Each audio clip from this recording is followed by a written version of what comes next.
नमस्कार दोस्तों, आज हम पढ़ने वाले हैं सेल यानी कोशिका के 20 महत्वपूर्ण क्वेश्चन जो आपको आने वाली परीक्षा में रामबाण साबित होंगे।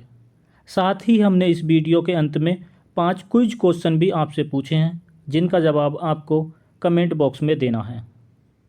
तो चलिए शुरू करते हैं अपना पहला क्वेश्चन। क्वेश्चन 1 है, कोशिका के अध्ययन को क्या कहते हैं? Option A cytology, option B hepatology, option C taxonomy, option D microbiology. तो इसका सही जवाब होगा ऑप्शन ए साइटोलॉजी। अगला क्वेश्चन है दोस्तों, हमने इस वीडियो में कुछ इंपॉर्टेंट फैक्ट भी ऐड किए हैं जो आपको परीक्षा में अति महत्वपूर्ण साबित होंगे। पहला फैक्ट है, कोशिकाओं की खोज का श्रेय 1665 में रॉबर्ट हुक को दिया जाता है। रॉबर्ट हुक को साइटोलॉजी का जनक भी कहा जाता है। अन्य ऑप्शन थे हिपैटोलॉजी जिसे स्टडी ऑफ लीवर कहते हैं, टैक्सोनॉमी जिसे लिविंग ऑर्गेनिज्म जीवित जीव के क्लासिफिकेशन के अध्ययन को टैक्सोनॉमी कहते हैं, माइक्रोबायोलॉजी माइक्रोस्कोपिक ऑर्गेनिज्म अति सूक्ष्म जीवों के साइंटिफिक अध्ययन को माइक्रोबायोलॉजी कहते हैं। अगला क्वेश्चन है क्वेश्चन नंबर 2, किस वर्ष पुरकिंजे ने कोशिका में प्रोटोप्लाज्म की खोज की थी? Option A 1674, option B 1831, option C 1839, option D 1855। इस क्वेश्चन का सही आंसर है ऑप्शन सी 1839। इंपॉर्टेंट फैक्ट है, 1674 में ल्यूवेनहॉक ने जीवित कोशिका की खोज की थी। 1838-39 में स्लाइडेन और स्वान ने कोशिका सिद्धांत दिया था। 1855 में रुडोल्फ विर्चो ने ओमिनिस सेलुला ए सेलुला पुस्तक प्रकाशित की जिसमें कोशिका सिद्धांत को उन्होंने आगे बढ़ाया था। 1831 में रॉबर्ट ब्राउन ने न्यूक्लियस की खोज की थी। अगला क्वेश्चन है, ओमिनिस सेलुला ए सेलुला पुस्तक कब और किसके द्वारा लिखी गई थी? Option A Rudolf Virchow 1839, option B Robert Brown 1855, option C Rudolf Virchow 1855, option D Rudolf Virchow 1831। इसका सही आंसर है ऑप्शन सी रुडोल्फ विर्चो 1855।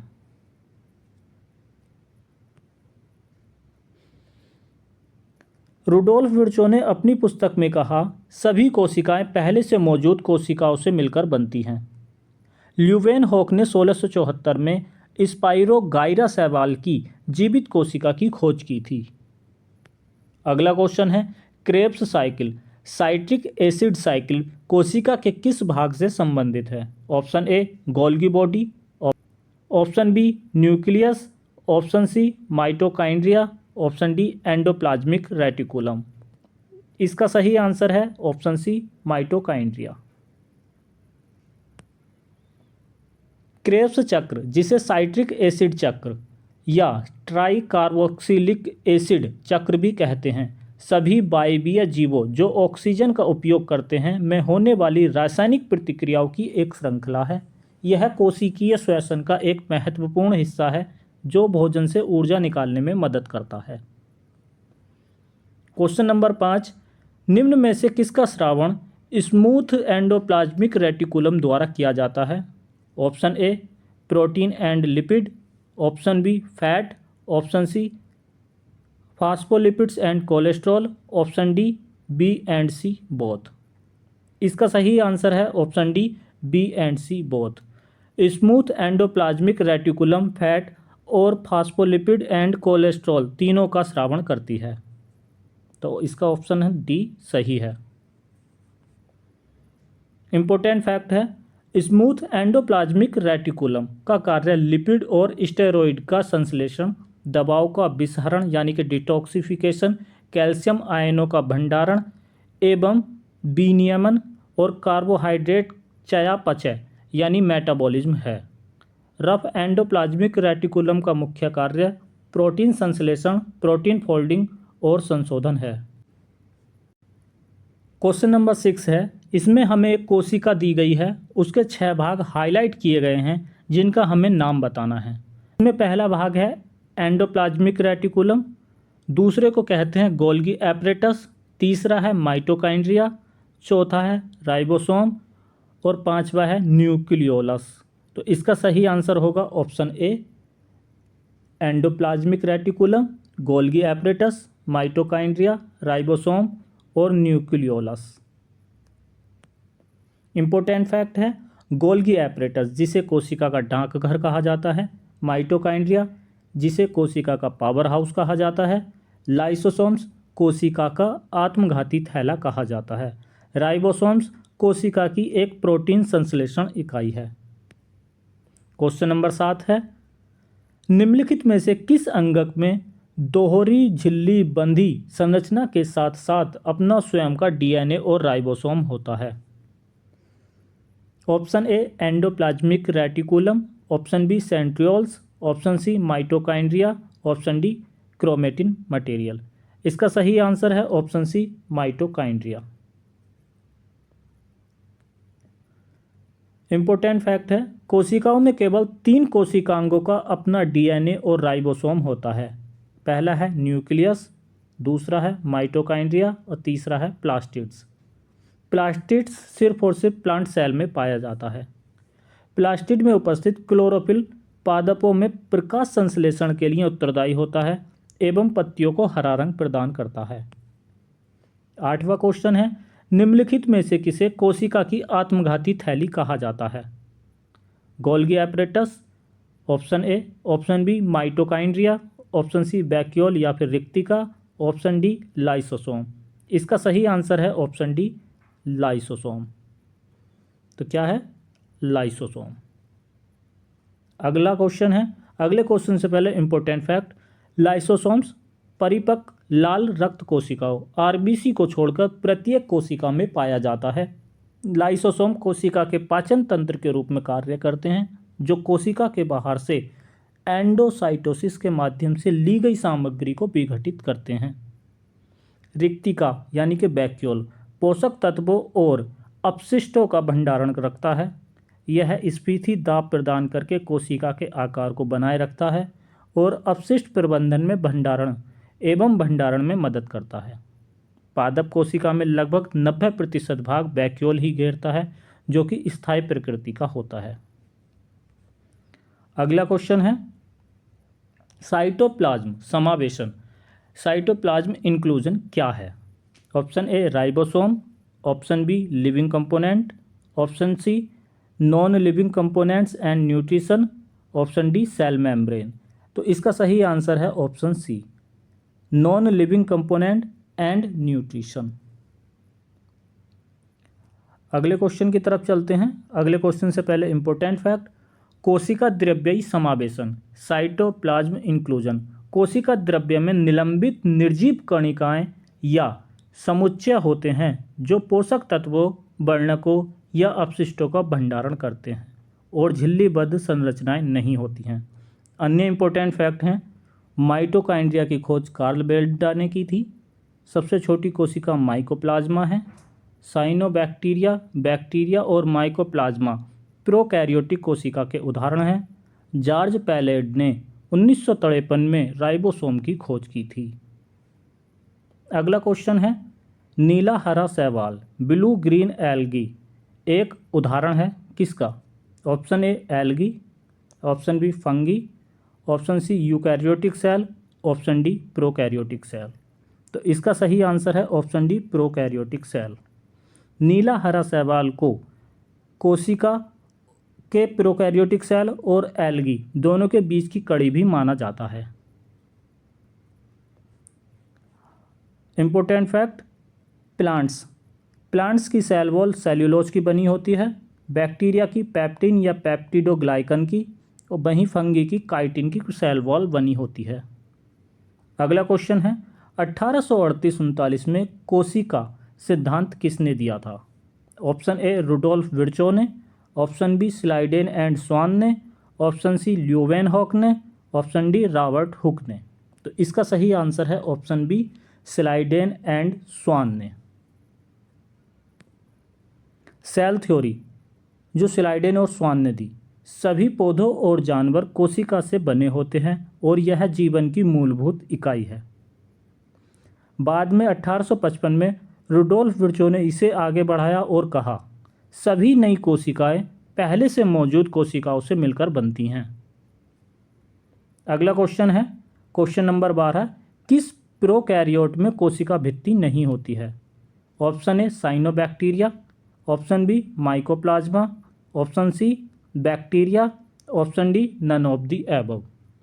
इसका सही आंसर है ऑप्शन बी माइकोप्लाज्मा।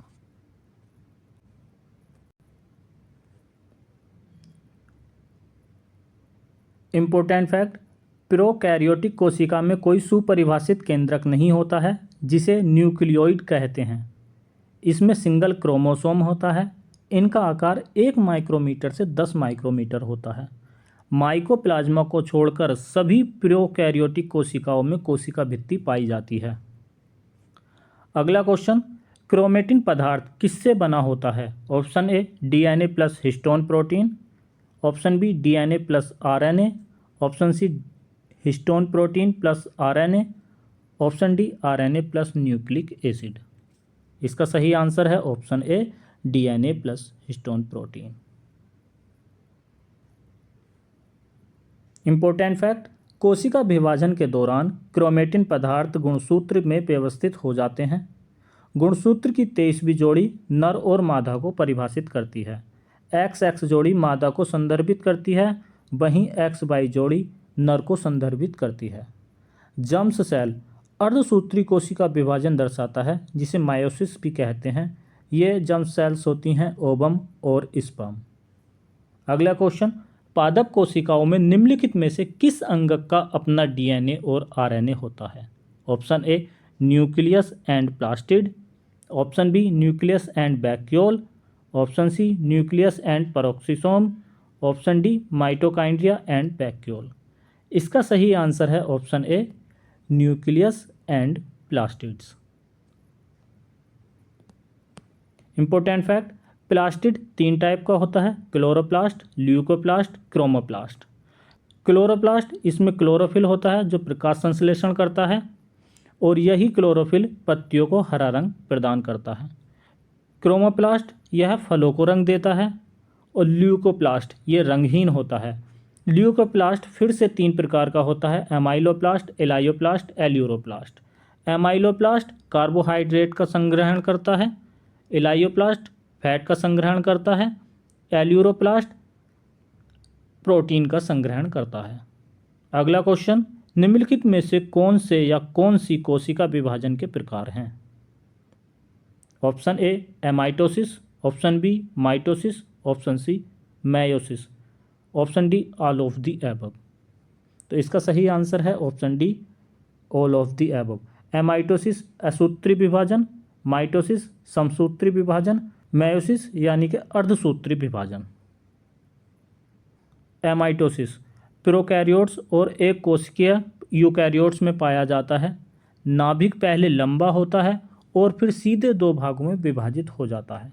माइटोसिस, यह शुक्राणुओं अंडाणुओं को छोड़कर लगभग सभी कोशिकाओं में देखा जाता है। एक जनक कोशिका 2 संतति कोशिकाओं को जन्म देती है। माइटोसिस के 4 फेज होते हैं, prophase, metaphase, anaphase, telophase. Meiosis शुक्राणुओं और अंडाणुओं में होता है। एक जनक कोशिका 4 संतति कोशिकाओं में विभाजित होती है। प्रोफेज कोशिका विभाजन का सबसे लंबा चरण होता है। मानव शरीर में किस प्रकार की कोशिका विभाजन विशेषताएं नहीं दिखाती है? Number 1 leucocytes, option B erythrocytes, option C stem cells, option D neuron cells. तो इसका सही आंसर है न्यूरॉन सेल्स। न्यूरॉन मानव शरीर की सबसे लंबी कोशिका है। अंडाणु मानव शरीर महिला की सबसे बड़ी कोशिका है। स्टेम सेल्स स्वयं को नवीनीकृत करने, स्वयं को कई बार दोहराने की अद्वितीय क्षमता रखते हैं। सामान्य वृद्धि, क्षतिग्रस्त या पुरानी कोशिकाओं को बदलने और शरीर की उपचार प्रक्रियाओं में महत्वपूर्ण भूमिका निभाते हैं। ल्यूकेमिया यानी कि ब्लड कैंसर के उपचार में स्टेम कोशिकाएं महत्वपूर्ण भूमिका निभाती हैं। सिंजर और निकलसन ने किस वर्ष द्रव मोज़ेक मॉडल का प्रस्ताव रखा? Option A 1972, option B 1898, option C 1855, option D 1838। इसका सही आंसर है option A 1972। Important fact, fluid mosaic model के अनुसार कोशिका झिल्ली एक तरल संरचना है जिसमें विभिन्न प्रोटीनों का मोज़ेक अंतर्निहित होता है। कैमिलियो गोल्गी ने 1898 में गोल्गी निकायों की खोज की।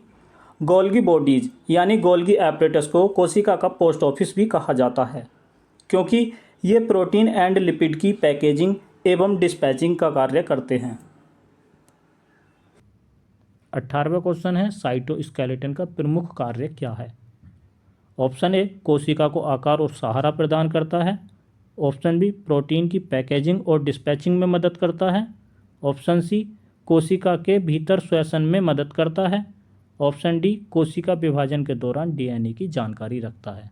तो इसका सही आंसर है ऑप्शन ए, कोशिका को आकार और सहारा प्रदान करता है। इंपॉर्टेंट फैक्ट, साइटोस्केलेटन इसके 3 मुख्य घटक होते हैं, माइक्रोफिलामेंट, माइक्रोट्यूब्यूल्स एवं इंटरमीडिएट फिलामेंट्स। माइक्रोफिलामेंट्स ये सबसे छोटे होते हैं और कोशिका के आकार और गति को बढ़ावा देते हैं। माइक्रोट्यूब्यूल्स कोशिका विभाजन के दौरान गुणसूत्रों को धारण करते हैं। इंटरमीडिएट फिलामेंट्स स्किन कोशिकाओं में केराटिन जैसी संरचनाएं बनाकर टेंसाइल शक्ति प्रदान करते हैं। क्वेश्चन नंबर 19, निम्नलिखित में से किसे ऊर्जा मुद्रा एनर्जी करेंसी के रूप में जाना जाता है? Option A ADP adenosine diphosphate, option B ATP adenosine triphosphate, option C DNA deoxyribonucleic acid, option C RNA ribonucleic acid. तो इसका आंसर है option B adenosine triphosphate. Important fact, ऊर्जा उत्पादन की प्रक्रिया साइटोप्लाज्म में ही शुरू हो जाती है जहां पर ग्लूकोज ग्लाइकोलिसिस में टूट जाता है और फिर ये पाइरूवेट में टूटकर 2 एटीपी एनर्जी बनाता है। माइटोकाइंड्रिया में यही पाइरूवेट CO2 और H2O में टूटता है एवं 36 से 38 एटीपी ऊर्जा का उत्पादन करता है। किसी भी प्रकार के श्वसन में पहला चरण ग्लाइकोलिसिस होता है जो साइटोप्लाज्म में ही होता है। अगला क्वेश्चन है, ऑक्सीजन की कमी में श्वसन के दौरान मांसपेशी कोशिकाओं में किस प्रकार की रासायनिक प्रतिक्रिया होती है? Option A glucose C6H12O6 plus oxygen 6CO2 बनाते हैं carbon dioxide 6CO2 plus water 6H2O plus energy ATP में। ऑप्शन बी ग्लूकोज C6H12O6 बनता है एल्कोहल C2H5OH प्लस में carbon dioxide CO2 plus energy in ATP। Option C glucose C6H12O6 बनाते हैं lactic acid C3H6O3 plus energy in ATP, या फिर option number D none of the above. तो इसका answer है option C, glucose lactic acid में बदलता है और ATP एनर्जी बनाता है। अगला फैक्ट है, types of respiration. Absence of oxygen यानी ऑक्सीजन ना होने पर इस प्रकार का रेस्पिरेशन ईस्ट यानी कि खमीर में होता है। लैक ऑफ ऑक्सीजन, ऑक्सीजन की कमी, इस प्रकार का रेस्पिरेशन मसल्स सेल में होता है। प्रेजेंस ऑफ ऑक्सीजन, ऑक्सीजन की उपस्थिति में इस प्रकार का रेस्पिरेशन सेल्स के माइटोकाइंड्रिया में होता है। तो दोस्तों अब आते हैं हमारे वो क्विज क्वेश्चन जो जिन फैक्ट हैं। अगले फैक्ट हैं, types of respiration. Absence of oxygen yeast में होता है। Lack of oxygen muscle cells में होता है। प्रेजेंस ऑफ ऑक्सीजन माइटोकॉन्ड्रिया में होता है। माइटोकॉन्ड्रिया सेल्स का ही एक भाग होता है। तो दोस्तों आते हैं हम उन क्वेश्चंस या उन क्विज क्वेश्चंस के बारे में जिनका जवाब आपको देना है कमेंट बॉक्स में। हमारा सबसे पहला क्वेश्चन है, निम्नलिखित में से कौन सा सही युग्म सुमेलित है? प्लाज्मोलिसिस पादप कोशिकाओं द्वारा जल का लाभ, ऑप्शन बी कोशिका भित्ति मुख्यतः प्रोटीन की बनी होती है। ऑप्शन सी सेल्यूलोज पौधों की कोशिकाओं को संरचनात्मक मजबूती प्रदान करता है। ऑप्शन डी प्लाज्मा झिल्ली कोशिका भित्ति के बाहर होती है। क्वेश्चन नंबर 2 है मुख्य विभेदक विशेषता जो पादप कोशिकाओं को जंतु कोशिकाओं से अलग करती है वह डैश की उपस्थिति है। Option A cell wall, option B mitochondria, option C vacuole, option D cell membrane. Question number 3 निम्नलिखित में से कौन सा कोशिका के अंदर जेल जैसा पदार्थ है और रासायनिक प्रतिक्रिया के लिए माध्यम है। Option A nucleus, option B cytoplasm, option C mitochondria, option D cell wall. अगला क्वेश्चन है कौन सा झिल्लीबद्ध कोशिका अंगक जिसमें एकल झिल्लियों से घिरी एक छोटी थैली जैसी संरचना होती है कोशिका के पाचन तंत्र के रूप में कार्य करता है जिसे कोशिका के बाहर से ली गई सामग्री को विघटित होने में मदद मिलती है। Option A lysosomes, option B ribosomes, option C peroxisomes, option D centrosomes. अब हम आते हैं वीडियो के अंतिम क्वेश्चन नंबर 5 पर। राइबोसोम किससे मिलकर बनता है। Option A DNA plus RNA, option B DNA plus histone protein, option C RNA plus protein, option D RNA plus amino acid. तो दोस्तों यहाँ पर होती है हमारी ये वीडियो ख़त्म। इन सभी 5 क्विज क्वेश्चन का जवाब आपको देना है कमेंट बॉक्स में।